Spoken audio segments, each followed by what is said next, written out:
Concept समझो पे आपका स्वागत है। आज हम बात करने वाले हैं सीताराम सिकसरिया की डायरी का एक पन्ना के बारे में। ये कोई ऐसी वैसी डायरी नहीं है, बल्कि ये भारत की आज़ादी की लड़ाई का एक बहुत ही खास दिन 26 जनवरी 1931 का आंखों देखा हाल है। तो चलिए देखते हैं कि कैसे इस एक दिन ने कलकत्ता के इतिहास को हमेशा हमेशा के लिए बदल दिया। तो सबसे पहले उस सवाल से ही शुरू करते हैं जो इस पूरे पाठ की कह सकते हैं नींव है। आखिर कलकत्ता पर ऐसा कौन सा कलंक लगा था, ऐसा कौन सा धब्बा था जिसे धोने के लिए पूरा का पूरा शहर एक साथ खड़ा हो गया? यही सवाल इस पूरी कहानी का दिल है। तो चलिए थोड़ा और गहराई में जाते हैं और समझते हैं इस कलंक की जड़ को, मतलब इसका हिस्टोरिकल कॉन्टेक्स्ट क्या था और ये एक दिन कलकत्ता के लोगों के लिए इतना जरूरी, इतना क्रिटिकल क्यों बन गया। आइए समझते हैं। तो देखिए, ये कलंक कोई असली दाग नहीं था, बल्कि ये एक सोच थी, एक परसेप्शन था। पूरे देश में आप जानते हैं, ये माना जाता था कि आज़ादी की लड़ाई में कलकत्ता और बंगाल कहीं ना कहीं पीछे रह रहे हैं, और यही बात वहाँ के देशभक्तों को बहुत चुभती थी, जिसे वो किसी भी हाल में मिटाना चाहते थे। अच्छा, तो इस कहानी की शुरुआत होती है 1929 से, जब कांग्रेस ने फैसला किया कि 26 जनवरी को स्वतंत्रता दिवस मनाया जाएगा। अब 1930 में पहला स्वतंत्रता दिवस मनाया तो गया, पर कलकत्ता में पार्टिसिपेशन ना के बराबर था। और बस इसी ठंडे रिस्पॉन्स ने 1931 के लिए एक आग जला दी। अब लक्ष्य बिल्कुल साफ था, एक ऐसा आयोजन करना जो यादगार हो और उस कलंक को हमेशा के लिए धो दे। तो भाई, इस कलंक को धोने के लिए तैयारी कैसी थी? ये सिर्फ एक इवेंट की तैयारी नहीं थी, ये तो पूरे शहर के पक्के इरादे का एक तरह से ऐलान था। चलिए देखते हैं। जरा इस नंबर पर गौर कीजिए, 2000 रुपए। अब आपको शायद ये रकम बहुत छोटी लगे, लेकिन सोचिए 1931 में ये एक बहुत ही बड़ी रकम हुआ करती थी, और वो भी सिर्फ प्रचार के लिए। इससे ये साफ पता चलता है कि आयोजक इस दिन को लेकर कितने ज्यादा सीरियस थे। ये कोई सरकारी इवेंट नहीं था, ये लोगों का अपना आंदोलन था। वॉलंटियर्स घर घर जा रहे थे, लोगों को जगा रहे थे, उन्हें समझा रहे थे। बड़ा बाजार जैसे इलाकों में तो लगभग हर घर पर तिरंगा लहरा रहा था। मतलब पूरा शहर झंडों से पट गया था, मानो कोई बहुत बड़ा त्योहार हो।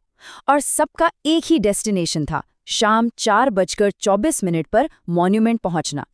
और यहाँ हमें उस दिन का टेंशन साफ महसूस होता है। सोचिए, एक तरफ थे कलकत्ता के आम लोग अपने घरों पर झंडे लगाकर, और दूसरी तरफ थी अंग्रेजी हुकूमत की पुलिस।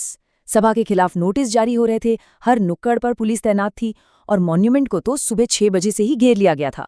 मतलब टकराव तो होना ही था।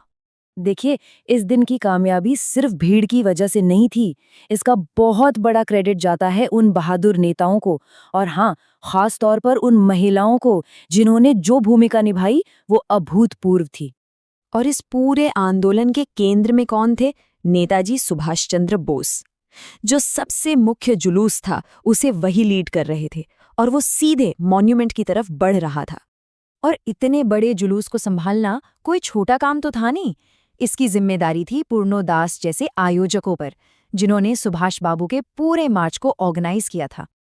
अंग्रेजी हुकूमत की सख्ती तो सुबह से ही शुरू हो गई थी। श्रद्धानंद पार्क में अविनाश बाबू को और तारा सुंदरी पार्क में हरीश चंद्र सिंह को झंडा फहराने से पहले ही गिरफ्तार कर लिया गया। लेकिन पुलिस जितना दबा रही थी, लोगों का जोश उतना ही बढ़ रहा था।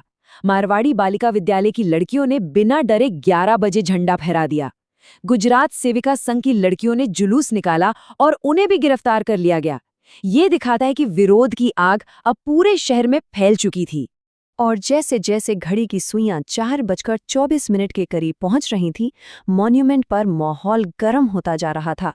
टकराव अब अपने चरम पर था। और फिर आया वो पल।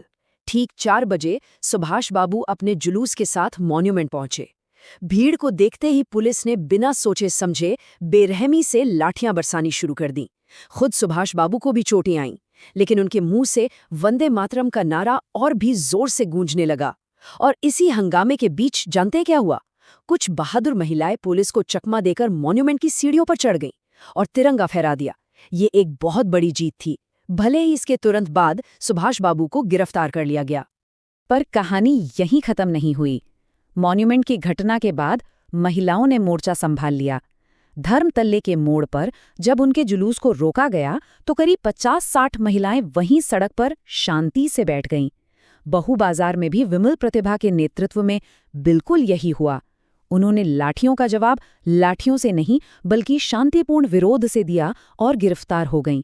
ये अपने आप में एक बहुत पावरफुल स्टेटमेंट था। तो जो सबसे ज़रूरी सवाल है वो ये कि इस पूरे संघर्ष और बलिदान का आखिर नतीजा क्या निकला? What was the outcome? उस एक दिन में 105 महिलाओं को ऑफिशियली गिरफ्तार करके लाल बाजार लॉकअप ले जाया गया। कलकत्ता के इतिहास में ऐसा पहली बार हो रहा था कि इतनी बड़ी संख्या में महिलाओं ने न सिर्फ भाग लिया बल्कि गिरफ्तारी भी दी। और आप पुलिस की क्रूरता का अंदाजा इस बात से लगा सकते हैं कि लगभग 200 लोग घायल हुए थे। आज़ादी की आवाज़ उठाने की ये कीमत चुकानी पड़ी थी। और आखिर में, जैसा कि लेखक सीताराम सक्सेरिया अपनी डायरी में लिखते हैं, आज वह कलंक धुल गया था कि कोलकाता में काम नहीं हो सकता है। इस एक लाइन में उस दिन की पूरी जीत का सार छिपा है।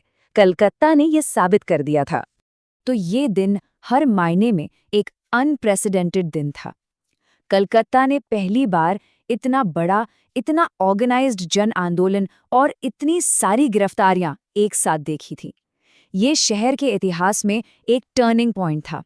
तो ये कहानी हमें एक बहुत बड़े सवाल के साथ छोड़ जाती है।